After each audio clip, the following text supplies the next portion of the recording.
Bom dia, bem-vindos a mais uma aula de revisão de prato de estatística. Hoje o tema vai ser variáveis aleatórias bidimensionais contínuas.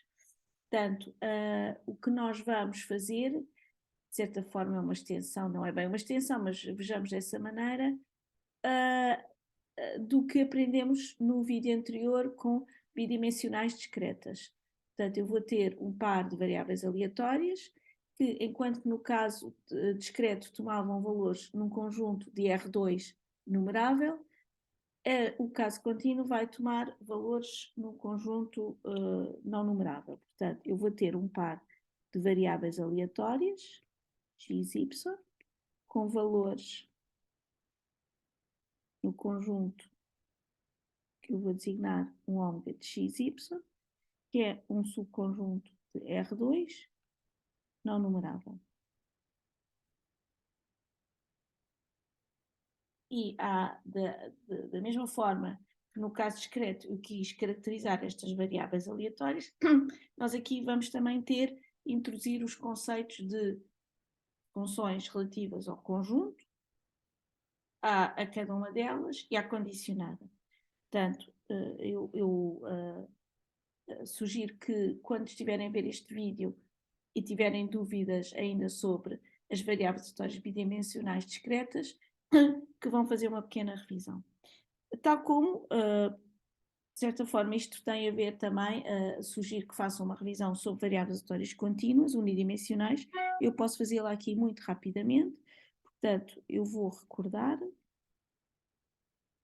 que se x for uma variável aleatória contínua, portanto só uma, ou seja, toma valores num subconjunto de R não numerável, nós definimos a função densidade de probabilidade, que é, enfim, é o paralelo com a função de probabilidade para o caso discreto, tal que a função densidade de probabilidade é maior ou igual que zero, qualquer que seja o x, e o seu integral desde menos infinito a mais infinito é igual a 1. Depois definimos a função de distribuição. A função de distribuição, quer no caso discreto, quer no caso contínuo, é a probabilidade da variável tomar valores desde menos infinito até x, e no caso contínuo ela é calculada como o integral da função densidade de probabilidade.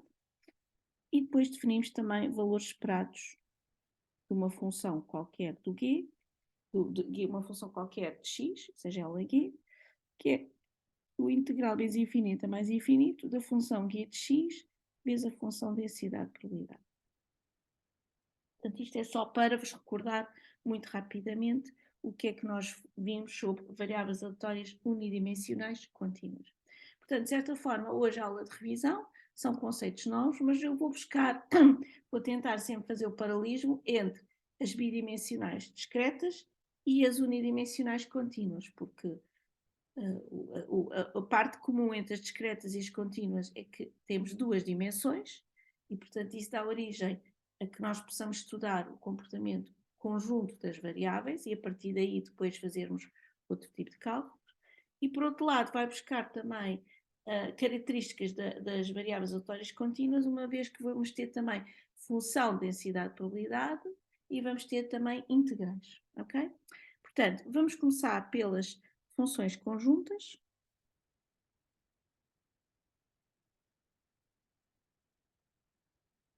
E por funções conjuntas, eu entendo a função densidade probabilidade conjunta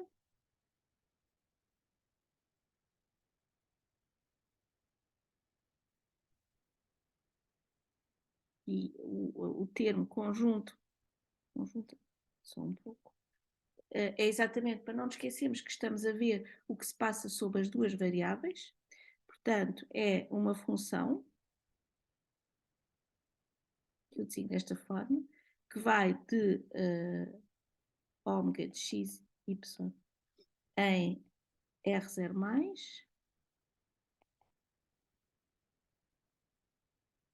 portanto, o que isto significa é que o f de xy é sempre maior ou igual que zero, tal que o integral para todo o conjunto de valores, ou para todo o R2, é igual a 1. Portanto, o integral menos infinito a mais infinito, integral duplo, neste caso, de f de xy, dy, dx dy igual a 1. Okay? Portanto, isto é a função densidade probabilidade conjunta. A partir da função densidade probabilidade conjunta, nós podemos definir a função de distribuição conjunta.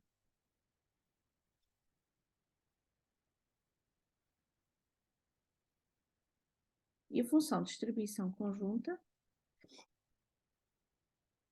é também uma função pi do ômega. Na verdade, até pode ir do R2. Vamos mudar isto aqui. Ela está definida para todos os valores. Portanto, é R2, o 2 aqui em cima. Portanto, vai de R2, ou de R vezes R, para o intervalo 0, 1, tal que esta função,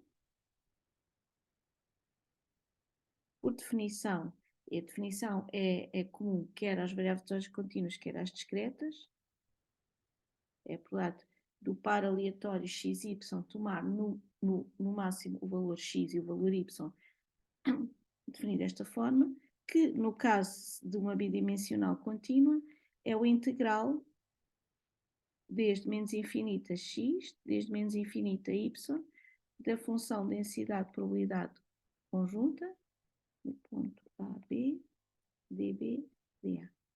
Ok? Bom, as propriedades têm propriedades que nós depois podemos ir vendo ao longo da revisão, mas para já vamos ficarmos. De qualquer forma, nós sabemos que é uma função que toma valores entre 0 e 1 e que é não decrescente. Ok, a partir daqui eu posso definir também momentos conjuntos.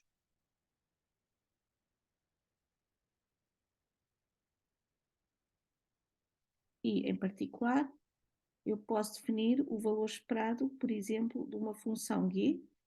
Eu vou utilizar a mesma o g, embora aqui seja uma função que tem dois argumentos. Tem o argumento relativo a x e a y.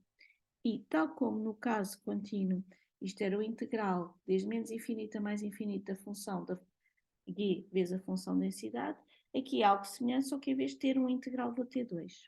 Portanto, isto é o integral duplo da função calculada no ponto xy vezes a função densidade probabilidade conjunta y dx. Em particular, tem o valor esperado, por exemplo, do produto, que é um dos valores esperados mais comuns que nós vamos ter que calcular, e que vai ser o integral menos infinito a mais infinito, integral duplo, x vezes y, vezes a função densidade probabilidade conjunta. Okay? E pronto, e temos propriedades semelhantes ao que tínhamos anteriormente. Por exemplo, muito rapidamente, se eu quiser calcular, por exemplo, o valor esperado de AX vezes Y, isto é A, valor esperado de XY. Se eu quiser calcular o valor esperado de AXY mais B, aliás, poderia ter posto tudo de uma só vez, é o valor esperado de A vezes o valor esperado de XY mais B. Mas, vamos ver que o valor esperado de XY não é necessariamente o produto dos valores esperados. Portanto, para já vamos ficar por aqui. E claro que esta função Q pode ser uma função qualquer, ok? Estou-vos a ilustrar para o x vezes y, mas pode ser para outro tipo de dependência do x e do y. Ok, portanto, isto dá-nos, de certa forma, uma caracterização conjunta da variável aleatória, através da função densidade-probabilidade, através da função de distribuição, e depois posso calcular os momentos conjuntos. Deixem-me só dizer, e se calhar vou abrir aqui um bocadinho de espaço, que tal como no caso unidimensional, eu passo da função densidade para a função de distribuição integrando, eu também posso passar da função de distribuição para a função densidade-probabilidade, isto é, aqui eu estou a mostrar como é que eu, dada a função densidade, calculo a função de distribuição.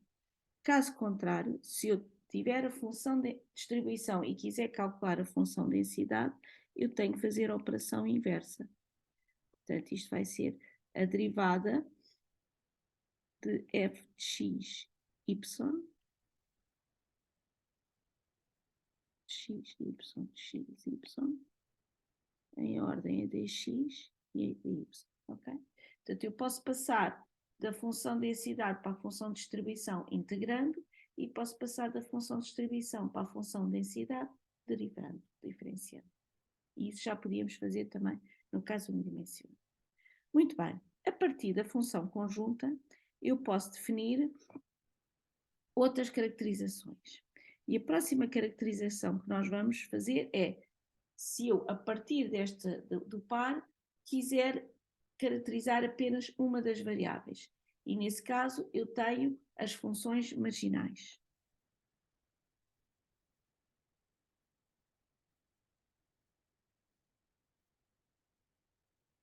E recordo que nós, no caso bidimensional discreto, fizemos a mesma coisa. Por exemplo, deixem-me só recordar aqui rapidamente, no caso discreto não é necessário que seja sempre uma tabela, mas vamos ver, por exemplo, o que nós fazíamos se tivéssemos uma tabela da função de probabilidade conjunta. Suponham que eu tinha aqui os valores 0, 1 e 2 e aqui o valor 2 e 3, por exemplo.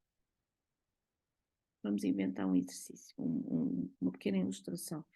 0.1, 0.2, 0.2, 0.05, 0.05, portanto, 2, 4, 5, 6. Bom, se as contas não me falham, isto deve dar 1, a soma disto. Ok? Portanto, no caso das bidimensionais discretas, o simples caso de eu ter assim de uma forma tabela, o que está dentro é a função de probabilidade, que está entre 0 e 1, e a soma delas é igual a 1.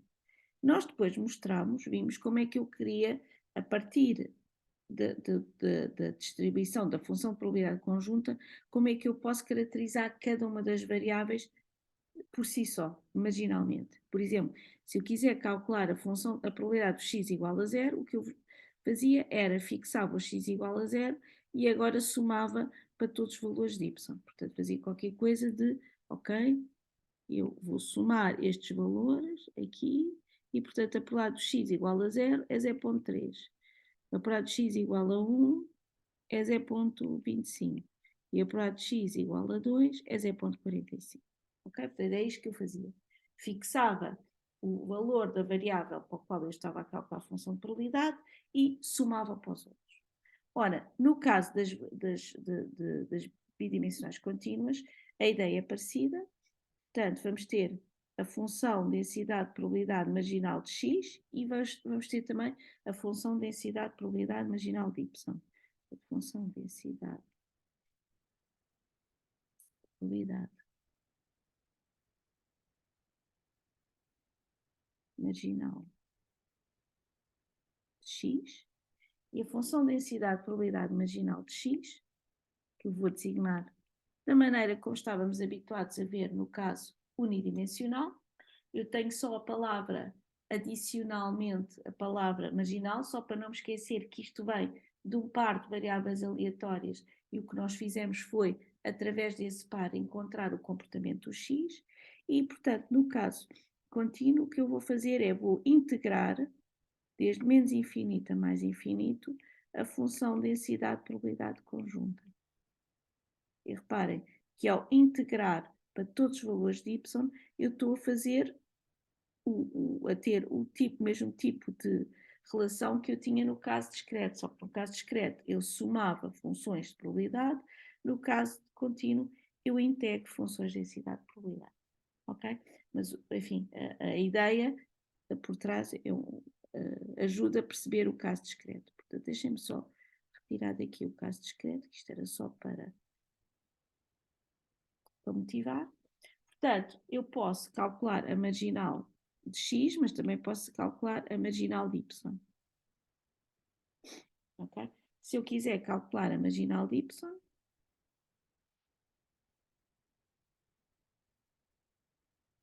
que eu vou fazer é o integral desde menos infinito a mais infinito da função densidade probabilidade, agora vou variar para todo o x. Portanto, a função densidade probabilidade marginal do x só depende de x, não tem lá nenhum y. Não tem nenhum y porque eu já variei para todos os valores possíveis de y.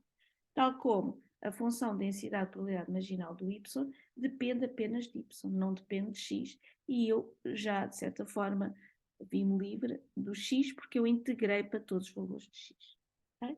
E agora, a partir do momento em que eu tenho as funções de densidade de probabilidade unidimensionais, têm exatamente as mesmas propriedades que nós vimos no capítulo 3 e que eu já revi aqui. São maiores ou iguais que zero, o seu integral é 1 e a partir de agora eu consigo calcular a função de distribuição em valores esperados sempre da mesma maneira que eu fazia no capítulo 3.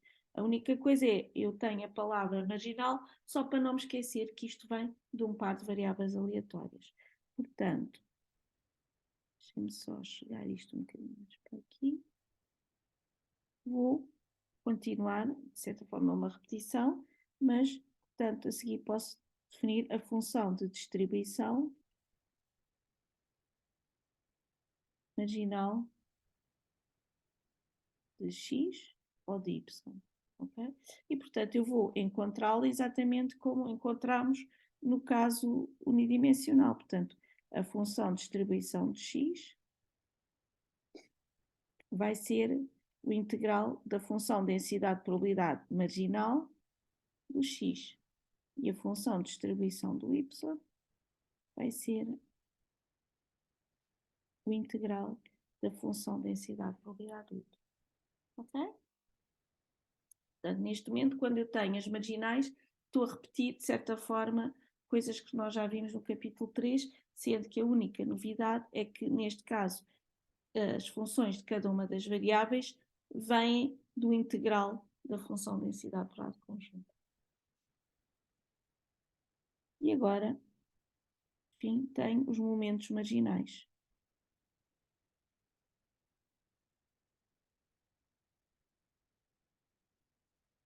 Podem ser de x ou podem ser de y. E, portanto, se eu quiser calcular o valor esperado de uma função qualquer, este g é uma função qualquer, eu estou sempre a utilizar o mesmo g para denotar a função, mas é o que vocês quiserem. Portanto, é o integral, desde menos infinito a mais infinito, g de x, vezes a função densidade. Okay? Tal como se eu quiser calcular o valor esperado de uma função de y, seja ela qual for,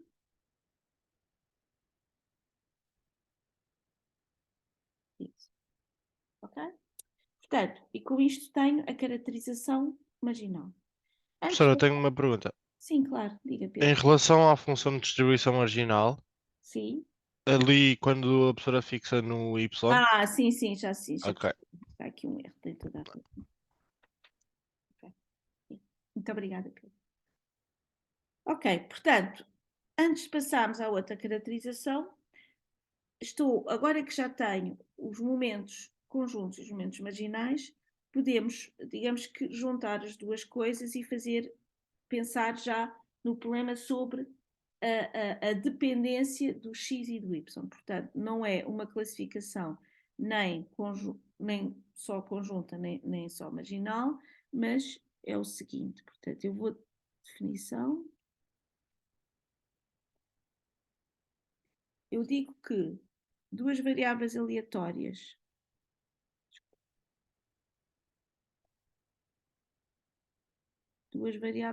x e y são independentes se e só se a função densidade de probabilidade conjunta for igual ao produto das marginais. E nós já tínhamos visto, isto tem que ser válido para todos x e y pertencentes a R2. Nós já tínhamos visto uma definição parecida no caso discreto, só que em vez de ser à custa da função densidade de probabilidade, obviamente que era considerada à custa da função de probabilidade, porque era essa a característica que eu tinha sobre as variáveis aleatórias. Já agora, isto também significa que a mesma fatorização é possível para as funções de distribuição.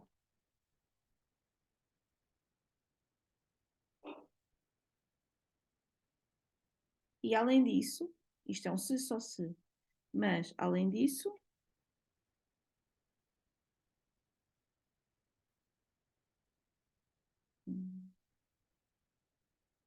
se as variáveis aleatórias forem dependentes,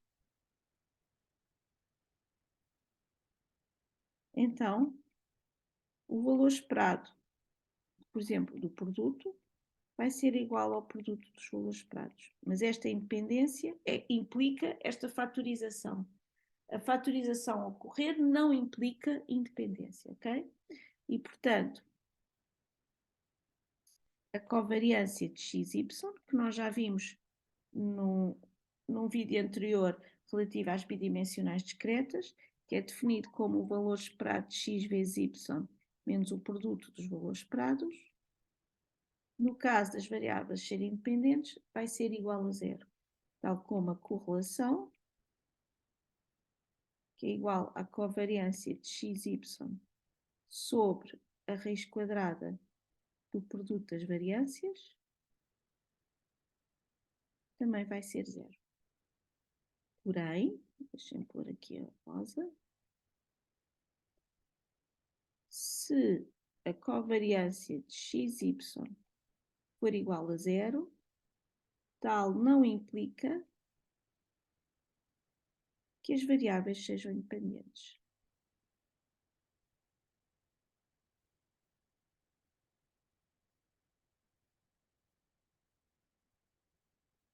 Okay?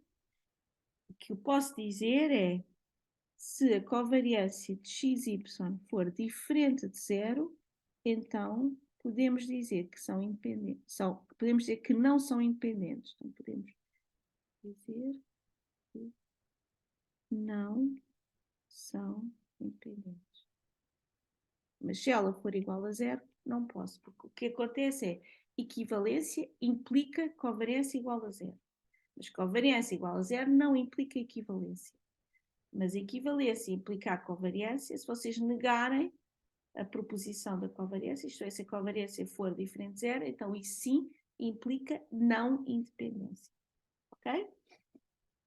Portanto, isto é já uma consequência das definições de conjuntas e marginais.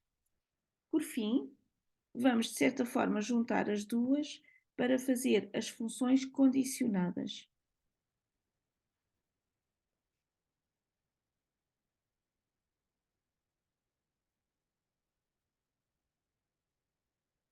Okay. E as funções condicionadas, nós também já vimos a quando das variáveis aleatórias bidimensionais discretas. Por exemplo, se vocês recordarem, a função que nós demos, o conceito de função de probabilidade condicionada do x dado y, que é igual à função de probabilidade conjunta sobre a probabilidade marginal do y, desde que a probabilidade y igual a y pequenino seja diferente de zero. Portanto, as funções condicionadas, de certa forma, permitem, trazem à baila a caracterização conjunta e a marginal. Okay? E é exatamente isto que nós vamos fazer. Portanto, nós vamos ter a função densidade probabilidade condicionada,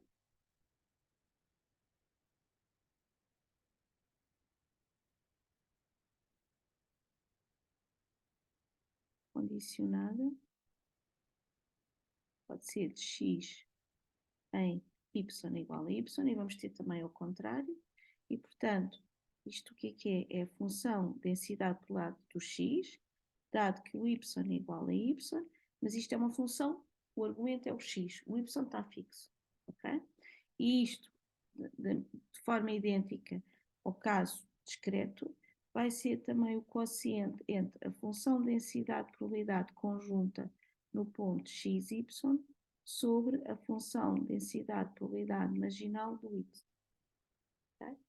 Portanto, esta fórmula é o paralelismo, vão em paralelo as duas, uma para as bidimensionais discretas e outra para as dimensionais contínuas. Certo? Eu vou fazer tudo aliás. Portanto, aqui tenho de x em y, mas também posso ter de y em x. Isto é, a função densidade, portanto eu não vou repetir, mas se eu quiser definir a função densidade de probabilidade condicionada de x em y, já está. E agora, supondo que eu quero a função densidade de probabilidade condicionada do y em x igual a x. Então, o que eu quero é a função densidade para lá do y, sabendo que o x toma o valor x, e isto vai ser uma função também do y. Portanto, a única coisa é que eu tenho que garantir que isto é diferente de zero, que é para estar bem definida, assim como aqui. Okay? Bom, à custa destas, eu posso definir função de distribuição condicionada.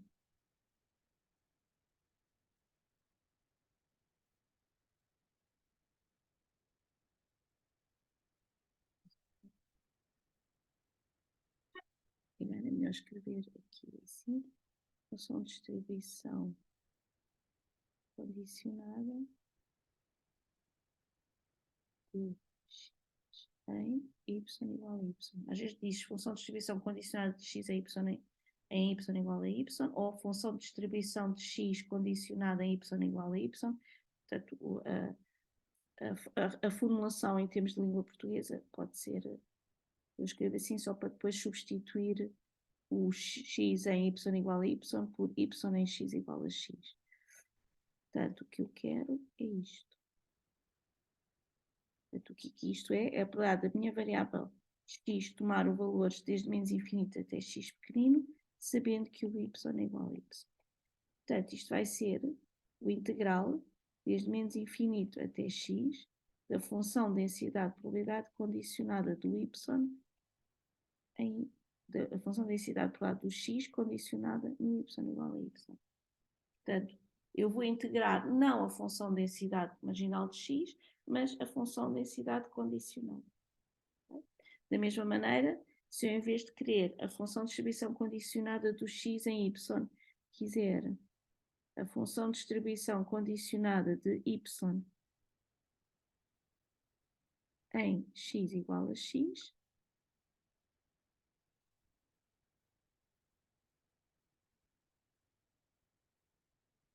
isto é a probabilidade da minha variável aleatória y tomar valores desde menos infinito até y, dado que o x igual a x. Portanto, novamente, ao longo de todas estas definições, eu estou a assumir que as funções de densidade do x e do y são diferentes de zero.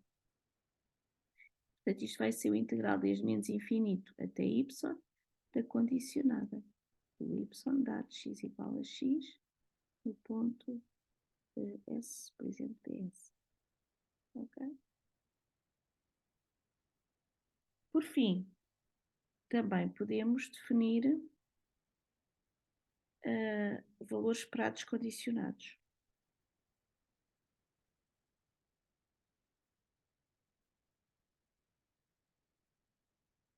E os valores esperados condicionados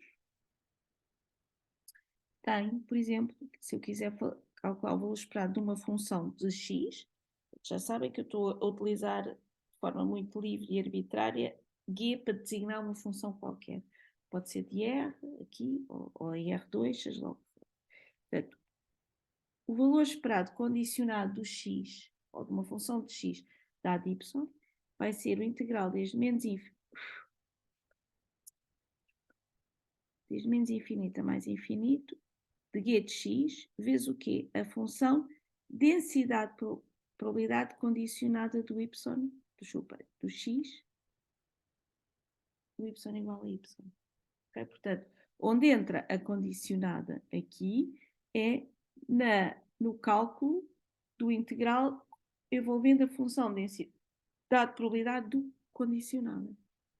Da mesma maneira, se eu quiser o valor esperado de uma função qualquer do y, sabendo o valor de x, isto vai ser o integral menos infinito a mais infinito de quê? De g de y, vezes a função densidade de probabilidade condicionada do y, dado x igual a x. Mas reparem que, neste caso, o que varia é o x, que é uma função do x, enquanto que aqui o que varia é o y, porque é uma função do y. Em relação à independência ainda, portanto, voltando à independência.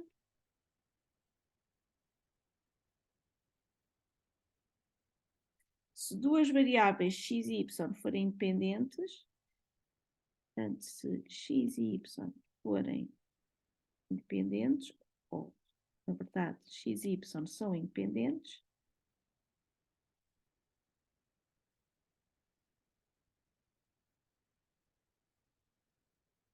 se e só se as funções de densidade de probabilidade, por exemplo, condicionadas,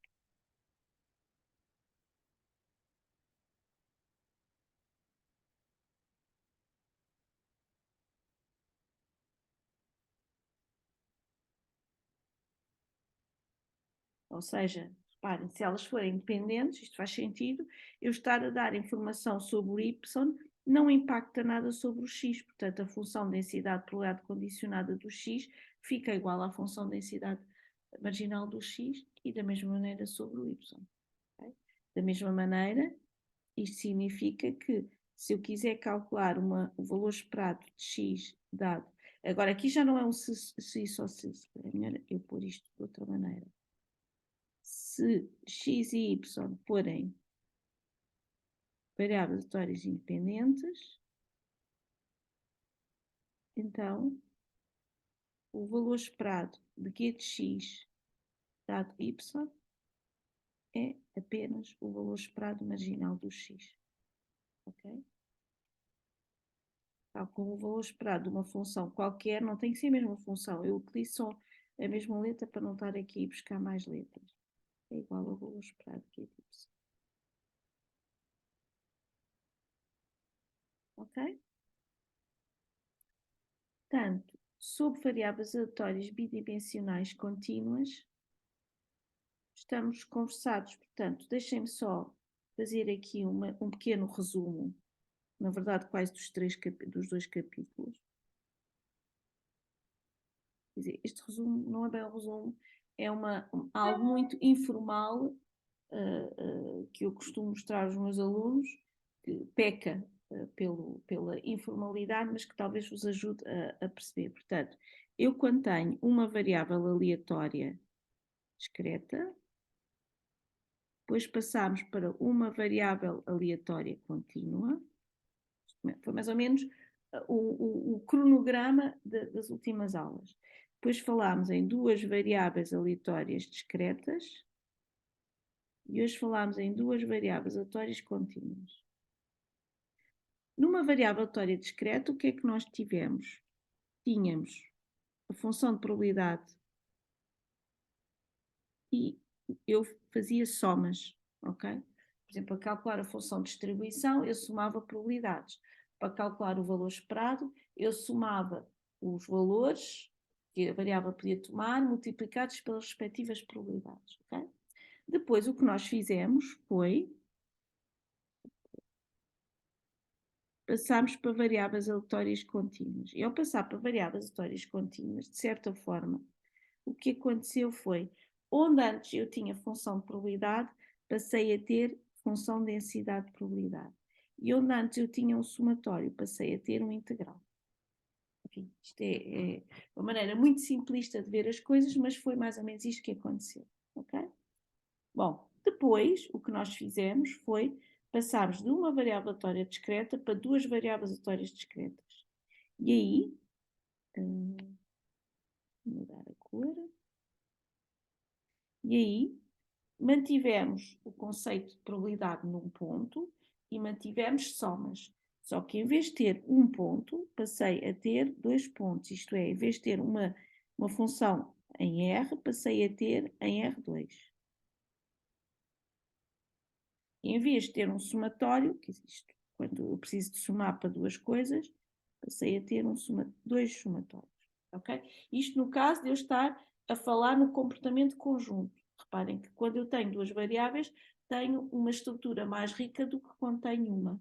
Em particular, nas variáveis aleatórias unidimensionais, só tínhamos o comportamento de cada uma delas, enquanto que no discretas posso ter o comportamento de cada uma delas, mas tenho o comportamento conjunto e o condicionado. Portanto, eu aqui estou só a falar nas coisas mais básicas. Depois a seguir haveria outras coisas. E depois, quando passarmos para as variáveis aleatórias contínuas, o que fizemos é substituímos, onde antes tínhamos probabilidade pontual, passámos a ter função densidade probabilidade. Agora vamos manter o esquema de cores. Isto.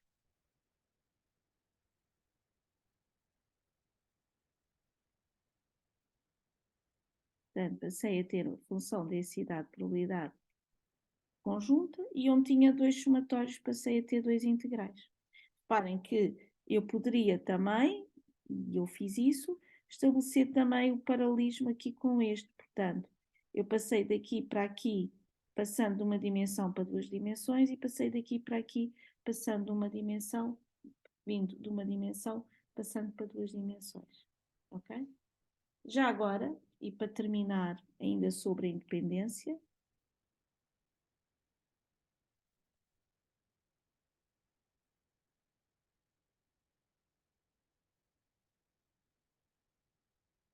bom, no caso discreto, se vocês tiverem uma tabela, não tem que estar em tabela, mas vamos pôr em tabela que é mais simples de ilustrar. Se vocês tiverem uma tabela em que, em algumas das entradas ou em alguma tem um zero, e vos pedirem para verificar se as variáveis são independentes ou não, é boa ideia verificarem logo numa das entradas para os quais é zero. Porque reparem, se esta entrada, quando há zeros na tabela, é uma boa, que não quer dizer que seja sempre isso, mas é uma boa, são bons candidatos para variáveis aleatórias dependentes. Porque reparem, se aqui houver um zero, então para elas serem independentes, uma destas entradas, uma das marginais, também tem que ser zero. Ok?